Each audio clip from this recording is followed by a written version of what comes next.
ఈ మధ్యలో మేము అనుమతిస్తే ఒకే పత్రికకు ముఖ్యంగా పొలిటికల్ పార్టీ ఓన్డ్ మీడియా రాజకీయ పార్టీలు వాళ్ళ విధానాలను చెప్పుకోవడానికి ఒకప్పుడు పత్రికలను పెట్టుకున్నారు.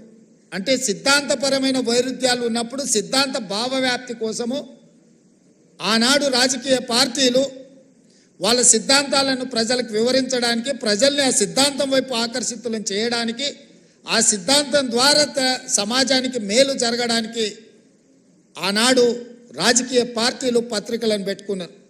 దాంట్లో ప్రథమ కోవాలో కమ్యూనిస్టు సోదరులు వస్తారు. వాళ్ళు ఏ రోజు కూడా సిద్ధాంతపరమైన అంశాలనే ఆ పత్రికలలో రాసేవాళ్ళు, క్రోడీకరించేవాళ్ళు, విశ్లేషించేవాళ్ళు, సమాజంలో ఉన్న సమస్యను ప్రజల యొక్క కోణంలో అందులో రాసేవాళ్ళు. ఎప్పుడు కూడా కమ్యూనిస్టు సోదరుల నేతృత్వంలో ఉన్న పత్రికల మీద తీవ్రమైన ఆరోపణలు కానీ అభ్యంతరాలు కానీ ఎప్పుడు వ్యక్తం అయ్యేటివి కావు. నేను చాలా సందర్భాలలో ఆ జర్నలిస్టు కలిస్తే కూడా వాళ్ళతో సమాచారాన్ని, వాళ్ళ అవగాహనను, వాళ్ళ విశ్లేషణను మేము అడిగి తెలుసుకునేటోళ్ళం.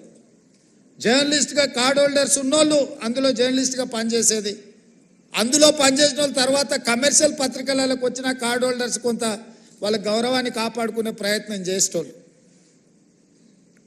ఆ తర్వాత పరిణామ క్రమంలో వచ్చిన పరిస్థితుల్లో రాజకీయ పార్టీలు ప్రారంభించుకున్న పత్రికలు కార్యకర్తలుగా మారితే పర్వాలేదు, నాకేం అభ్యంతరం లేదు. వాళ్ళని కార్యకర్తలుగా మేము భావించి సరే ఆ పార్టీ కార్యకర్తలు ఏదో ఒక రూపంలో ఇక్కడికి వచ్చినారు.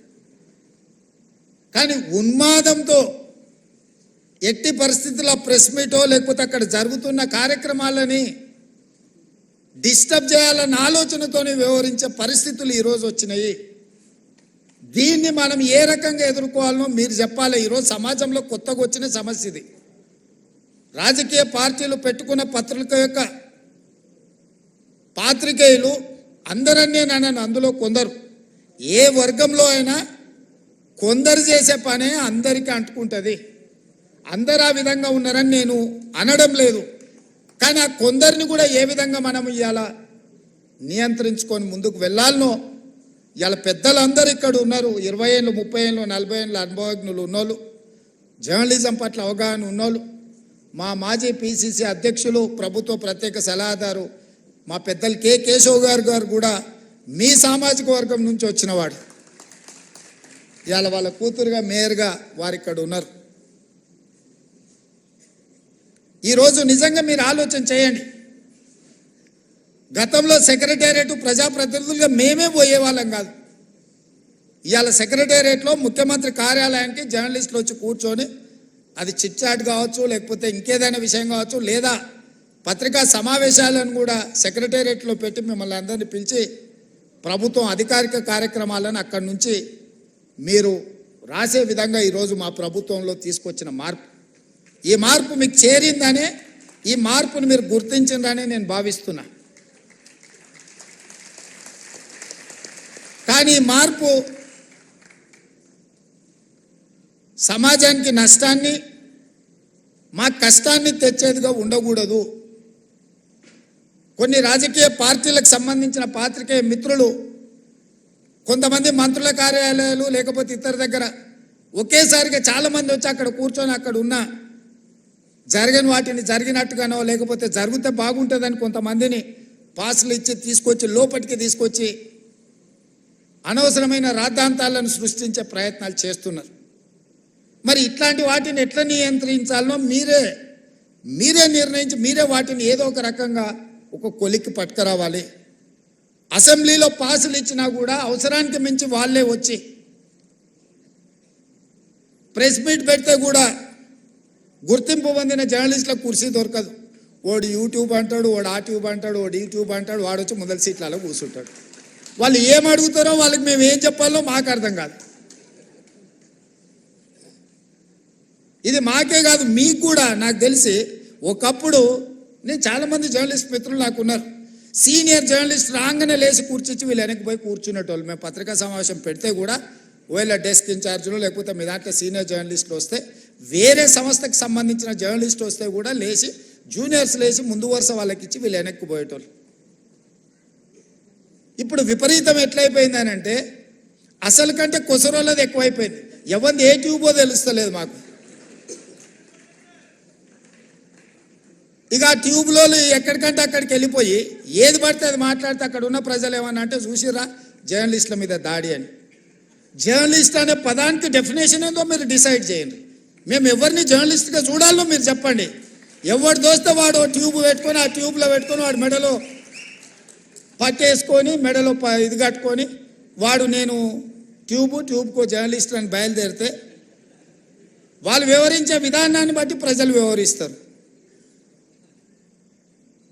ఏది పడుతుంది మధ్యలోనే అడ్డం దొడ్డం మాట్లాడి ఏదైనా ఏమన్నా అంటే చూసిరా జర్నలిస్టుల మీద.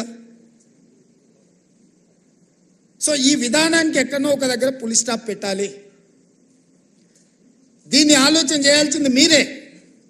ఎందుకంటే ఇంతకంటే పెద్ద సందర్భం నాకు దొరకదు మీకు ప్రభుత్వం వైపు నుంచి కానీ ప్రజాప్రతినిధిగా మేము ఎదుర్కొంటున్న సమస్యల్ని మీ దృష్టికి తీసుకురావడానికి ఇంతకంటే మంచి అకేషన్ ఏమి ఉండదని నేను భావిస్తున్నా. అక్రిడేషన్ కార్డుల గురించి పెద్దలు శ్రీనివాసరెడ్డి గారు చెప్పారు. ఇద్దరు శ్రీనివాసరెడ్డి స్క్వేర్ ఈరోజు మీ సమస్యల్ని మీ ముందర పెట్టారు. నిజమైన జర్నలిస్టును ఒక్కరిని కూడా అగౌరవపరచాలన్న ఆలోచన కానీ వాళ్ళకి అక్రిడేషన్ కార్డులు కానీ ఆరోగ్య భద్రత కార్డు కానీ ఇంటి పట్టాల విషయంలో కానీ మీకు ఎలాంటి నష్టం జరగకుండా చూసే బాధ్యత ఈ ప్రభుత్వం అని చెప్పి నేను మీకు మాట ఇస్తున్నా. కానీ అట్ ద సేమ్ టైం ఈ ప్రభుత్వం ఎదుర్కొంటున్న అనవసరమైన రాద్ధాంతాలను నియంత్రించాల్సిన బాధ్యత మీ మీద ఉన్నది. మీరు డిఫైన్ చేయండి ఎవరిని జర్నలిస్ట్గా మేము గుర్తించాలి, ఆ జర్నలిస్ట్కి ఉన్న ఎథికల్ లైన్ ఏంది, ఏ హద్దు దాటకుండా జర్నలిస్టు ఉండాలి, ఆ జర్నలిస్టు హద్దు దాటి వివరించినప్పుడు ఎదురుగున్నోడు క్షణికావేశానికి లోనైనప్పుడు జరిగే పరిస్థితులు ఎట్లా ఉంటాయి, వీటన్నిటిని కూడా మనము ఆలోచన చేసి ఒక పరిష్కారం చూపించుకోవాల్సిన బాధ్యత మన మీద ఉన్నది. నేను ఇంకొక మాట కూడా చెప్పదలుచుకున్నా. ఈరోజు సిద్ధాంతాలు రాసుకోవాల్సిన పత్రికలు ఇష్టారాజ్యంగా అసలు ఏ భాష వాడాలనో జర్నలిస్టులకు కూడా కొన్ని నిబంధనలు ఉన్నాయి కదా. అసెంబ్లీలో మేము ఏదైనా మాట్లాడితే రికార్డుల నుంచి తొలగించడమనో లేకపోతే ఈ భాషకు పద్ధతి లేదనో మనం పార్లమెంటరీ వ్యవస్థలో మనం అనుకుంటున్నాం కదా. మరి పత్రికలకు జర్నలిస్టులకు ఏ భాష రాయాలి, ఎలాంటి భాష వాడాలి, ఏ పదప్రయోగం హోదాని బట్టి రేవంత్ రెడ్డి మీకు నచ్చకపోవచ్చు యాజ్ ఎ ఇండివిజువల్, కానీ Revanth Reddy is Telangana chief minister. Telangana chief minister అనేది ఒక గౌరవప్రదమైన హోదా, ఒక జర్నలిస్ట్ అనేది ఒక గౌరవప్రదమైన హోదా. వ్యక్తితో నీకు నచ్చవచ్చు నచ్చకపోవచ్చు, ఆ హోదా మనమందరు ప్రజలందరూ కలిసి ఇస్తే వచ్చిన హోదా. ఆ హోదాని గౌరవించాల్సిన బాధ్యత ఆ పత్రికలకు కానీ ఆ పత్రిక యజమానుల ముసుగుల్లో ఉన్న రాజకీయ పార్టీ నాయకులకు కానీ ఉండదా? వాళ్ళకి లేనప్పుడు మేమెందుకు పాటించాలనేది నా ప్రశ్న. వాళ్ళు ఆ బాధ్యతను మరిచి అసభ్యంగా వ్యవహరించి అసందర్భమైన అంశాలను ప్రస్తావిస్తే న్యాచురల్గా రియాక్షన్ ఉంటుంది. ఆ రియాక్షన్ని మొత్తం జర్నలిస్టులకు మీరు ఆపాదించుకోకండి. దయచేసి వేదిక మీద నుంచి మీడియా మిత్రులకు నా విజ్ఞప్తి ఒక్కటే, ప్రజల కోసం ప్రజల మధ్యలో ఉండి ప్రజా సమస్యల్ని వెలికితీసే జర్నలిస్టులు ఒక వర్గం అయితే, కేవలం రాజకీయ పార్టీ యజమానిని రక్షించడానికి ఆ యజమానికి మొత్తం వ్యవస్థను అప్పచెప్పడానికి ప్రయత్నం చేస్తున్న వాళ్ళు ఇంకొక కోవా. ఈ రెండింటిని మీరు విడదీయండి. ఈ రెండింటిని కలగాపులగం చేయడం ద్వారా నిజమైన జర్నలిస్టుకు నష్టం జరుగుద్ది. ఆ నష్టం జరగకుండా ఉండడానికి అవసరమైన ప్రణాళికలు మీరు సిద్ధం చేయండి అని చెప్పి నా వైపు నుంచి విజ్ఞప్తి. అసెంబ్లీలోకైనా లేకపోతే సెక్రటేరియట్లోకైనా ప్రభుత్వ కార్యాలయాలకైనా మిమ్మల్ని అనుమతించడానికి ఎలాంటి అభ్యంతరం లేదు. దానికి సరైన కార్డు తీసుకోండి, సరైన విధానాన్ని తీసుకొని రండి. నేను మా మంత్రి గారికి సూచన చేస్తున్నా. నెక్స్ట్ స్టెప్ అదే. సెక్రటేరియట్కి ఎవరు రావాలి, ఎవరికి పాసులు ఇవ్వాలి, ఏ పత్రిక సర్క్యులేషన్ బట్టి ఎంతమందికి పాసులు ఇవ్వాలి. మీరు నిబంధన పెట్టుకోకపోతే పేపర్ మీద ఉండే పత్రికోడు కూడా 10 మాకు పాసులు కావాలంటున్నారు, ఒత్తిడి తీసుకొస్తున్నారు. ప్రజలలో ఉండే పత్రికలకు పేపర్ మీద ఉండే పత్రికలకు ఉన్న తేడాను కూడా మీరే డిఫైన్ చేసుకోండి. అసెంబ్లీకి కూడా